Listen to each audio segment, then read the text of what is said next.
Hey, good evening and wishing all our viewers a very happy Independence Day. You're tuned into 5 Live with me, Suyesha, Savant. India celebrating Independence Day with much fan fervor, with educational institutions, offices and government establishments holding flag-hoisting ceremonies and cultural events. Celebrations were held at the offices of various political parties and ministries. Let's take a look at some of these pictures. Yes, Congress leaders including Party Chief Mallikarjun Kharge, Lok Sabha LOP Rahul Gandhi, Ajay Maken and others participate in Independence Day celebrations at the party office. However, they were not seen at the event at Red Fort. Delhi Chief Minister Rekha Gupta hoisted the tricolour on the occasion of the 79th Independence Day. During the occasion, she pledged to rejuvenate River Yamuna, make the national capital's infrastructure the best in the country and ensure progress in all sectors.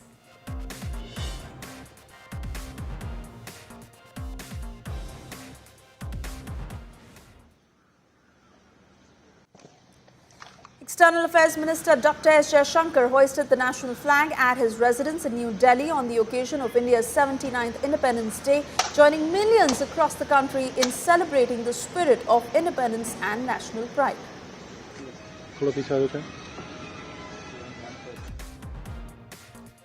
Jammu and Kashmir Chief Minister Omar Abdullah paid floral tributes to Balidan Stambh in Srinagar and hoisted the flag on the occasion of 79th Independence Day.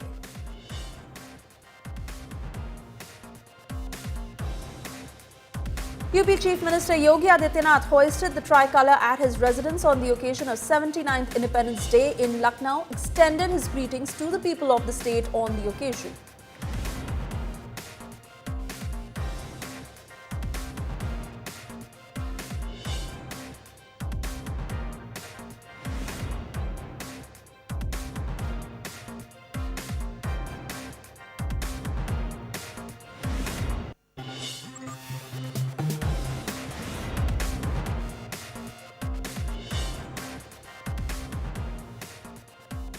As we also tell you what has happened through the day, especially the highlights of Prime Minister Narendra Modi's address. Remember, this has been the longest address that he's delivered in the 12 speeches at Red Fort on the occasion of Independence Day. And the main focus of Prime Minister Modi's Independence Day address, that was Atman Bharat push.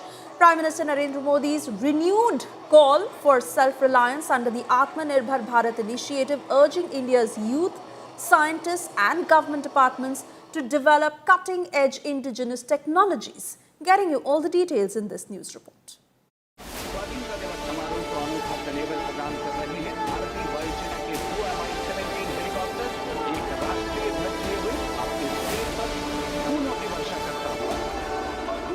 विकसित भारत का आधार भी है आत्मनिर्भर Bharat. A clarion call from Lal Killa to develop Swadeshi goods. Keeping it the main focus of his Independence Day speech, Prime Minister Narendra Modi urged citizens to explore ideas to make India self-reliant. अनाज के संबंध में देश को आत्मनिर्भर बना दिया. एक राष्ट्र के लिए आत्मसम्मान की सबसे बड़ी कसौटी आज भी उसकी आत्मनिर्भरता है. और मेरे प्यारे देशवासियों, विकसित भारत का आधार भी है आत्मनिर्भर Bharat. During the address, Modi stressed that it was high time to prove India's mettle in global markets with quality products. Prime Minister cautioned against over-dependence on other countries, warning that it brings hidden pitfalls. The remarks come amid the raging tariff war with the United States. Modi urged professionals to build their own platforms instead of depending on foreign ones. Creative world हो, social media हो, ये जितने भी platforms हैं, मेरे देश के नौजवानों में चुनौती करता हूं आपको, आइए हमारे अपने प्लेटफॉर्म क्यों ना हो, हम क्यों दूसरों पर निर्भर रहे, क्यों भारत का धन बाहर जाए, और मुझे आपके सामर्थ्य पर भरोसा है. Emphasizing that Operation Sindoor showcased the resounding success of weapons developed at home, Prime Minister Modi urged scientists and engineers to make indigenous jet engines for Made in Bharat fighter jets. मेरे देश के युवा वैज्ञानिकों को, मेरे talented youth को, मेरे engineers को और प्रोफेशनल्स को और सरकार के हर विभागों को भी मेरा आह्वान है, क्या हमारा अपना made in India fighter jets के लिए जेट इंजन हमारा होना चाहिए कि नहीं होना चाहिए. Modi pointed out that the government was working in mission mode in the semiconductor sector and Made in India chips would hit markets. हमने उस बोझ से मुक्त होकर के मिशन मोड में सेमीकंडक्टर के काम को आगे बढ़ाया. 6 अलग अलग सेमीकंडक्टर के यूनिट्स जमीन पर उतर रहे हैं. 4 नए यूनिट्स को हमने ऑलरेडी हरी झंडी दिखा दी है, ग्रीन सिग्नल दे दिया है. और देशवासियों और मेरे खास करके नौजवानों, इसी वर्ष के अंत तक मेड इन इंडिया चिप्स बाजार में आ जाएगी. Modi underlined that the Indian nuclear energy market is open for the private sector, taking the nation one step closer to becoming a superpower. Bureau Report, India Today.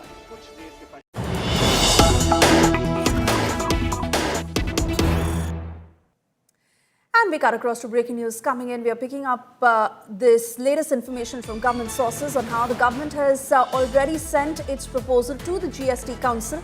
There will be 2 GST rates going forward, which will be 5% and 18% non-likelihood. The sin goods, about 5 to 7 items in that category that include tobacco, pan masala and the others will have a 40% GST levied on it. Items that will have lesser GST henceforth that include farming items, health-related items, handicraft insurance that will also be provided as per this new proposal and GST Council that is set to meet in September. This comes on the very important day when Prime Minister Narendra Modi in his Independence Day speech announced plans for a major overhaul of the goods and services tax system, where we are learning that GST Council may drop the 12% slab so far and more tax reforms that are likely to come in after that meeting that happens in September.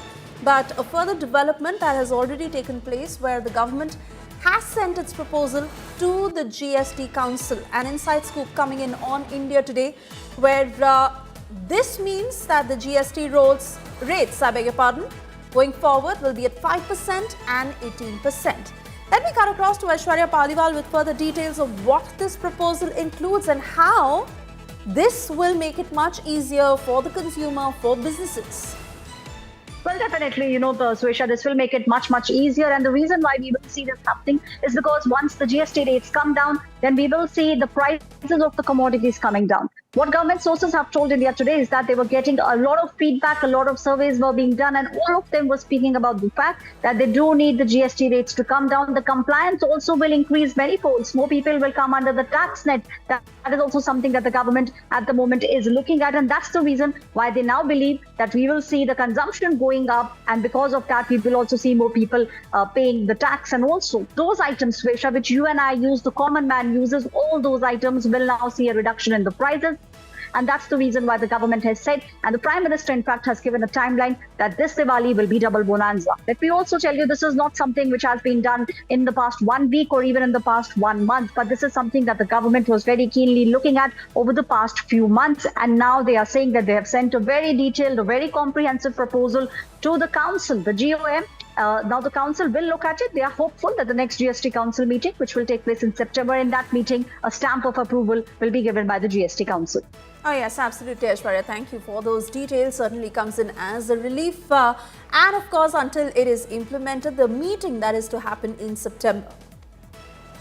Yes, during the Independence Day speech, when Prime Minister Narendra Modi announced a major GST overhaul that he said is in the works, calling it a Diwali gift to all of India. From removing slabs to rationalizing essential goods, the reform could mean more money in your pocket. India Today getting you this report. इस दिवाली में आपकी double Diwali का काम मैं करने वाला हूं। इस दिवाली में आपको एक बहुत बड़ा तोहफा देशवासियों को मिलने वाला है। This Diwali, it is not just lights and laddus lifting spirits. A lighter tax load might brighten wallets too. Prime Minister Modi today announced the next-gen GST regime, hinting at a structural revamp of the goods and services tax system. पिछले 8 साल से हमने GST का बहुत बड़ा reform किया। पूरे देश में टैक्स के बर्डन को कम किया, टैक्स की व्यवस्थाओं को सरल किया। हम नेक्स्ट जनरेशन जीएसटी रिफॉर्म्स लेकर के आ रहे हैं। ये दिवाली के अंदर आपके लिए तोहफा बन जाएंगे। सामान्य मानवीय की जरूरतों के टैक्स भारी मात्रा में कम कर दिए जाएंगे। So what is cooking in this tax kitchen? Sources tell India Today that the government is planning mega reforms. This includes removal of the 12% slab, rate rationalization for health and life insurance, and overall rate rationalization by rejigging the rate of essential items. According to government sources, a 2-day GST Council meeting in September will finalize the details, a move expected to benefit households, MSMEs and boost consumption across the board. The opposition, on the other hand, said that the reforms are long time coming, calling the move damage control for the US tariff strike. GST was always ill-conceived and flawed. The fact that 50% of the poorest Indians pay for 64% of the GST tells you how flawed this structure is. Something that Rahul Gandhi ji has been saying. He has said this is a Gabbar Singh tax. He has also said the Prime Minister takes a while to realize what is right or wrong. But none of it should be seen in unison. This is coming from a place where he knows tariffs in India are going to be tough. He knows he will have to do a tough bargain. He spoke about GST. Those things need to be spoken during the budget time, not during this time. This time, international issues, Indian issues, such kind of things should have been spoken, which I think he didn't speak about. Experts, on the other hand, say this could revive demand and make compliance easier. GST reform की बात की है। व्यापारी वर्ग पिछले 8 सालों से GST से बुरी तरह से जूझ रहा है। बहुत सारी चीजें एक आम आदमी के काम में आने वाली, जैसे 2 व्हीलर है, ऑटो पार्ट्स है, ट्रैक्टर पार्ट्स है, कार पार्ट्स है, ऐसी बहुत सारी वस्तुओं पे 28% जीएसटी आज भी लगता है। तो सीटीआई इसको लेके दिल्ली और देश भर में स्वदेशी अपनाओ विदेशी भगाओ अभियान जल्दी ही शुरू करेगा। After personal tax got a much-needed revamp and relief earlier this year, it seems it is GST's turn to get the Prime Minister's review. Hopefully, this Diwali will not just bring fireworks in the skies, but some sparks on your savings too. Bureau Report, India Today. And even as we continue to get you what has been happening since this morning, yes, 12 years, 12 Independence Day speeches, and for the first time, that Prime Minister Narendra Modi praised the RSS from the ramparts of the Red Fort, a glowing tribute now igniting a political firestorm. Take a look at this report.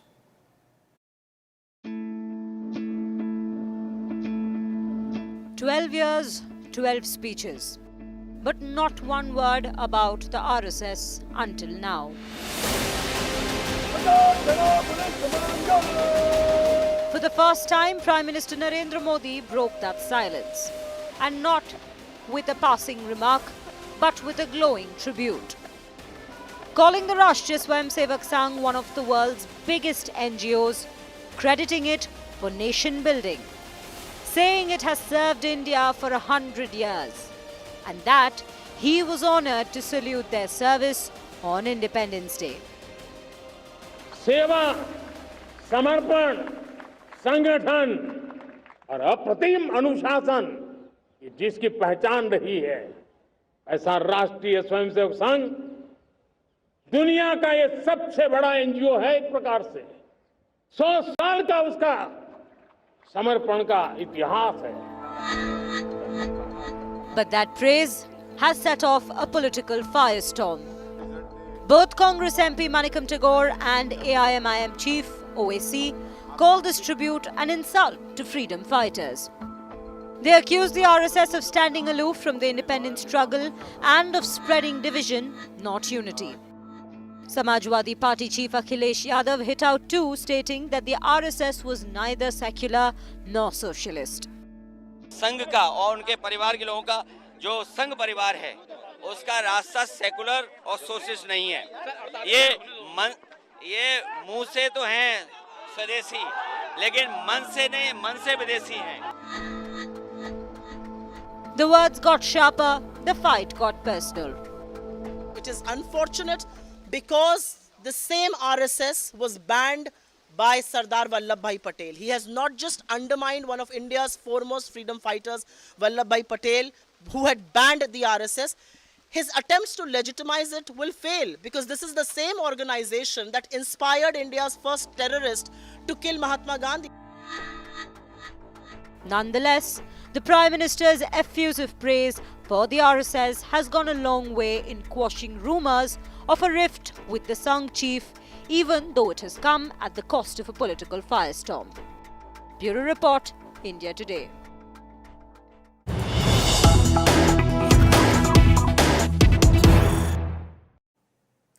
And we now get you breaking details of how Donald Trump is leaving for Alaska for truce talks with Vladimir Putin. That is all set to happen. In fact, US President Donald Trump, who will be meeting his Russian counterpart Vladimir Putin, a meeting that is very keenly being watched on what happens as part of it. Now, the two are scheduled to meet on Friday in Alaska. It is a high-stakes and high-risk summit that could prove decisive for the future of Ukraine and the entire globe that is watching this meeting very, very carefully. Those are the pictures on your screens as US President Donald Trump has set off for Alaska for truce talks with Vladimir Putin. The summit that is set to take place at Joint Base Elmendorf-Richardson in Anchorage, Alaska's largest military installation and a Cold War base for surveillance of the Soviet Union. Vladimir Putin will also step onto Western soil for the first time since he had ordered the invasion of Ukraine in February 2022. Thousands of people who have lost their lives as part of this war that has been ongoing for more than 2 years. Russia has not relented. Rather, they've made rapid gains. Now, we're also learning that several activities that are underway in the city that is bracing for the two leaders as part of this big meet. And it is to an extent where flight restrictions to hotels all have been booked out, all set to welcome Donald Trump and Vladimir Putin in that high-stakes meet that is set to take place. Anchorage playing host to Donald Trump and Vladimir Putin. In fact, Trump, who is expected to land at 10 a.m. local time, and Putin, who will land about 50 minutes later than Donald Trump. Let me cut across to India Today Global Editor Prano Paday with further details as Donald Trump is all set to leave and everyone watching what will turn out in this meeting very, very closely. Definitely, Suyesha. This is a high-stake meeting, as rightly put by Donald Trump himself. He said that the high stakes are there as far as this meeting is concerned. And after a decade, Russian President Vladimir Putin will be on US soil, and he would be meeting a US president after 4 years, and this is after 6 years. He would be meeting President Donald Trump again. So definitely this is going to be a very high-stake meeting. But what will be the outcome of this meeting? There are a lot of things on agenda, and if you see the composition of team accompanying both the principals, if you could see that the Trade Secretary is there, the Finance Secretary, U.S. Treasury Secretary is there. On the other side, the Russian Finance Minister is also accompanying Russian President Vladimir Putin. Sergei Lavrov, who's the Foreign Minister of Russia, is already there in Anchorage in Alaska. So definitely on foreign policy side, on the trade and commerce side, on the economic cooperation, so length and breadth of the relationship will be discussed on this big meeting. Besides the agenda of Ukraine war and the possible ceasefire solution. So this talk or this high-stake meeting will not be limited only to Russia-Ukraine conflict, but both the leaders are likely to discuss the other issues as well, including the Arctic Council composition, along with that the Arctic energy and mineral resource usage and other aspects of it. And also Russia and Ukraine, Russia and US have the treaty, which is called the START treaty, regarding the nuclear weapon, and it's keeping the nuclear weapon stockpile in check. So that treaty is also due to expire in February 2026, and ahead of that, both the leaders are likely to discuss that. The statement given by Russian President Vladimir Putin clearly indicates that he is willing to discuss all the issues with his US counterpart Donald Trump, and he has expressed hope that there could be a positive solution, there could be a positive outcome of it. However, President Donald Trump has said that there are only 25% chances that there could be a big breakthrough. But we know that as far as the Russia-Ukraine conflict is concerned, this meeting is going to give us the direction that how this can be reached to a solution, what could be that solution. But before sealing any formula or any ceasefire agreement, a trilateral meeting is required, which President Donald Trump also indicated that after meeting President Vladimir Putin, he would be calling up President Volodymyr Zelensky of Ukraine, and thereafter he'll try and make both the leaders sit together and have a solution. Prano, continue talking to us, because this is a high-stakes meeting, and Trump, in his poll promise before he came to power, had said that the moment I come to power, I will solve this issue within 24 hours. He had also boasted of his equation with Vladimir Putin. Things didn't turn out that way, but can it turn around in this meeting is what everyone is waiting to watch. We also heard from Sergei Lavrov, who said that we have nothing to be nervous because we are very clear about our position. What is going to be the strategy of the United States, and who all are accompanying Donald Trump for this meeting? Who all are accompanying President Donald Trump? So Secretary Scott Bessent, who's the Secretary of Treasury, he's accompanying Howard Lutnick, who's the Commerce Secretary of United States. Besides that, Marco Rubio, Secretary of State, he is also accompanying, and also CIA Director John Ratcliffe, he's also accompanying President Donald Trump to Anchorage for this high-stake meeting. Besides that, the Russian President is being accompanied by his Defense Minister, his Foreign Minister Sergei Lavrov, you mentioned, is already there in Anchorage. Besides that, his special advisor Kirill Dmitriev is also accompanying President Vladimir Putin. And if you see, besides these statements, there has been a lot of back-channel talks between both the sides, Russians and the US side. And on 6th of August, when Special Envoy of US President Donald Trump, Steve Witkoff, when he visited Moscow, he had a personal audience, he has a personal meeting with Russian President Vladimir Putin, and thereafter there was a confirmation by Kremlin that soon there is going to be a meeting with US President Donald Trump, and which later on confirmed by the US side as well, and that's why within 7 days this thing was worked out. But before that, there were a lot of things went in for the preparation of these things. US President, you rightly pointed it out, that it was his poll promise. He said those things, that I can end this war with just a phone call to Vladimir Putin and to Vladimir Zelensky. This war would not have started if he would have been the President of the United States in White House,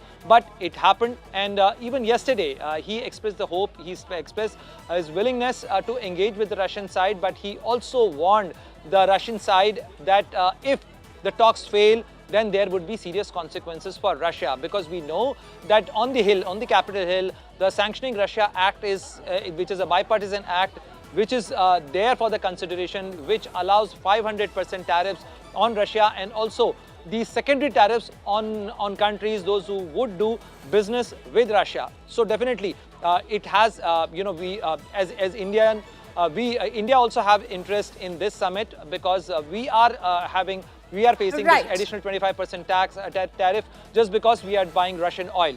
Right. Prano, I request you to please stay on, as we also have Sergei Strokin. He is a Russian journalist. He joins us on the broadcast. Sergei, I want to get updates from your end to how Russia is planning to approach this very important meeting with Donald Trump. In fact, Donald Trump had also in the past acknowledged his frustration with Vladimir Putin and warned of severe consequences if he does not accept a ceasefire. A lot rests on this meeting that is to happen. How is Russia approaching it? Thanks for having me. To start with, there's a lot of outcry in the world over this summit meeting, which is already called historic. With all that euphoria, while trying not to be too optimistic, I want to highlight that this will be the first full-fledged US-Russian summit in the last 10 years. Can you imagine? That's a decade. And that's a fundamental change in the whole story of ill-fated US-Russian relations, which during President Biden reached their lowest point. If we look at the situation from this perspective, we will understand that this summit is not only about Ukraine, while obviously Ukraine is the key issue. This is about restoring and revamping the dialogue window between Russia and America. We want, and we make itself clear that we want US-Russian relations not to be the hostage to Ukrainian crisis. And this is a fundamental shift since President Biden made it entirely focused on Ukraine. And we've seen that relations were crippled because of the stubborn American position on Ukraine. They were saying not a single decision on Ukraine without Ukraine. There was a sanction war. So, but apart from that, Russia and America as the key global nuclear powers, which used to share the responsibility for the stability and international crisis, were unable to at least conduct minimum dialogue. So probably this would not be the case anymore after President Putin and President Trump meet in Alaska. Let me add to that, there's a lot of misconception, especially in the Western media, and a lot of distortion when they discuss who stands to win and who stands to lose more. Probably you've seen all those publications that Putin is trying to outsmart President Trump, that Putin is the sole winner. Well, I can hardly subscribe for this theory for simple reason that it is not only Russia and America who stand to win, but the whole world. Is China going to win if this is a success? Obviously, yes. If India, the same thing. Brazil, other countries also. The world, in the last years, the world was crippled with the sanction wars, with a lot of tension, with muscle flexing. So all of us, all the humanity want to side with relief. That's why I think we should stop talking about who stands to win more. Right. It will either win-win situation for all of us. Russians, Americans, Europeans, Chinese, Indians, all lose for everyone. Oh, yes, absolutely. And I'd like to take this point to my colleague Pranay, who continues to be with us on the broadcast. Pranay, there is a reason that the whole world is watching this meeting very closely. India also, that will bear the consequences of it. We've seen all that has happened over importing Russian oil and the ongoing tariffs war with the United States. We await what eventually turns out on that decision. And like I said, an implication of tonight's meeting that will also have an impact on this decision. Definitely, Suyesha. And India has been a collateral as far as this case is concerned, because the previous Biden administration acknowledged India's help in buying Russian oil, because it actually helped the global economy, and it actually helped the crude oil prices globally. Because India bought oil. India is one of the largest purchaser of energy from the international market, and India's oil purchase bill actually helped to stabilize the oil prices in the international crude market. But President Donald Trump is holding another view, and that's why he started holding India responsible for fueling the so-called Russian war machine. I don't know how he has worked out this formula, because the $2 trillion economy of Russia is not being funded and fueled by Indian oil purchase, which amounts to be only like 50 or $55 billion. But US President Donald Trump not only holds this opinion, but he also added the additional 25% tariff on India, and after that India is facing definitely difficulty, and we are engaging with the US side as well. But recently, after the 6th of August meeting between US President Donald Trump's special envoy Steve Witkoff and US and Russian President Vladimir Putin, President Putin called up Prime Minister Narendra Modi, and they had a brief conversation about the updates on Ukraine front as well.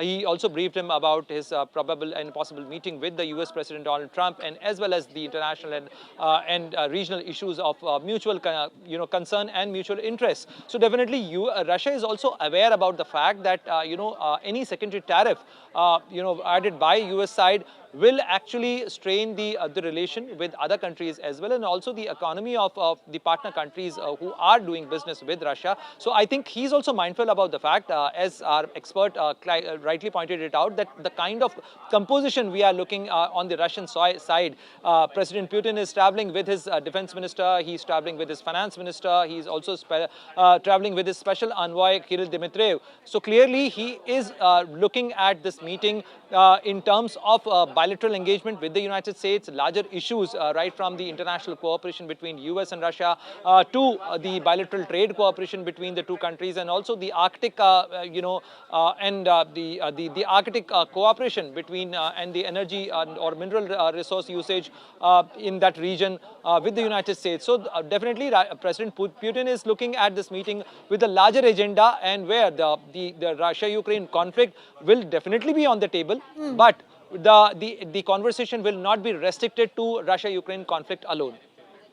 Right. In fact, Prano, do stay on as we quickly give our viewers a sense of why the entire world is eyeing the Trump-Putin meeting very closely, and what exactly is on the cards as far as this particular meeting is concerned. Now, the first agenda, of course, is a discussion on the possible terms for ceasefire. US has been urging Russia to call for ceasefire as far as the Russian-Ukraine war is concerned. Will Russia do that is the big question. The second agenda is potential territorial, security and political guarantees that will be discussed between the two leaders, and how exactly do they agree on these particular terms. The third agenda, of course, is Russia's position and conditions for ending hostilities. So far, Russia has not budged from its position. As much as we understand that Donald Trump has boasted of his equation with Vladimir Putin, but that has not helped Russia in any way to move from where they stand as far as the Russia-Ukraine war is concerned. The fourth agenda, evaluate any proposal before talking to Zelensky, EU, NATO. Now, this is extremely important because so far sideline conversations have been happening, but this is the US talking to the most important stakeholder, that is Russia. And once what comes out of this meeting is clear, then talks following that will happen with Zelensky, with EU, with the NATO. And the last agenda is also the potential role for NATO and the EU in any future deal, which again will be extremely important because this will, like we said, have implications not just on Russia, Ukraine, United States, but the entire world in that perspective. Let me go back to Sergei Strokin, who continues to be with us on the broadcast. Sergei, because Donald Trump has boasted of his equation with Vladimir Putin, so much so that he's blamed Joe Biden for not using his diplomatic tactics well to be able to end the war between Russia and Ukraine, saying that the US has also lost a lot of money because of this war. Now, What are the likely chances that Russia will budge from its position? Because we heard from Sergei Lavrov, who was asked, are you nervous? And he said no, because we are very clear about what we want. Well, when it comes to the most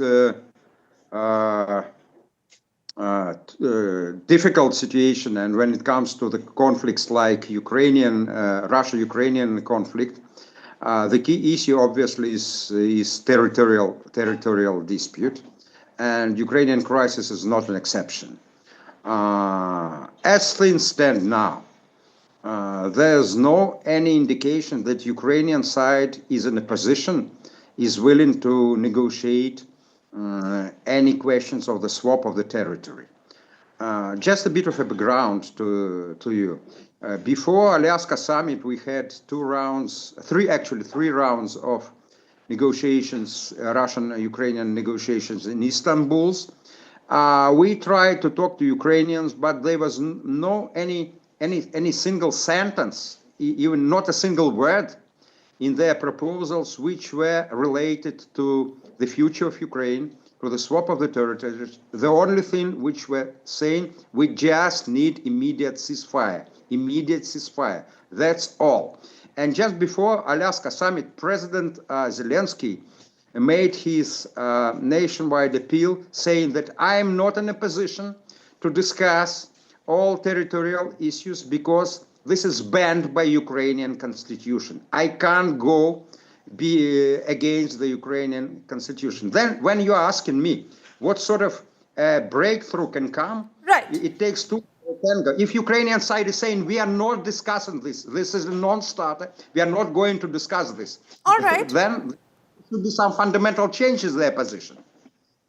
Irrespective, we are hoping that it does not end in a stalemate and there is some sort of a conclusion that is beneficial for all. Sergei, I want to thank you for joining us on the broadcast as we come to an end of this edition of 5 Live. Thank you so much for staying tuned.